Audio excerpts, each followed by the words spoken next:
বগুড়া জেলার নন্দীগ্রাম থানার হৃদয়ল গ্রামের একটি ছোট ঘর থেকে শুরু হয়েছিল এক স্বপ্নের যাত্রা। তার নাম উজ্জ্বল হোসেন। একটি মধ্যবিত্ত পরিবারে জন্ম। বাবা ছিলেন একজন পরিশ্রমী কৃষক। অন্যের বাসায় কাজ করে কষ্ট করে চালিয়েছেন ছেলের পড়াশোনা, কিন্তু অভাব তার স্বপ্ন থামাতে পারেনি। ছোটবেলা থেকেই তার একটাই লক্ষ্য ছিল, একদিন সে একজন ভালো শিক্ষক হবে, ছাত্রদের জীবনের পথ দেখাবে। সময় পেরিয়েছে, সংগ্রাম হয়েছে, আর আজ উজ্জ্বল হোসেন এখন নন্দীগ্রাম থানার একজন প্রতিষ্ঠিত শিক্ষক। তার নিজস্ব একটি বড় কোচিং সেন্টার রয়েছে। তবে সাফল্য তাকে বদলাতে পারেনি, কারণ সে জানে কষ্টের মূল্য।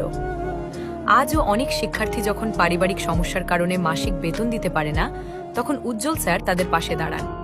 অনেক সময় নিজ থেকেই কমিয়ে দেন ফি, কখনো অর্ধেক পর্যন্ত।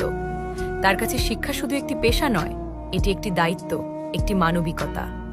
আপনার সন্তানকে একটি ভালো শিক্ষকের হাতে তুলে দিতে চাইলে আজই যোগাযোগ করুন উজ্জ্বল স্যারের সাথে।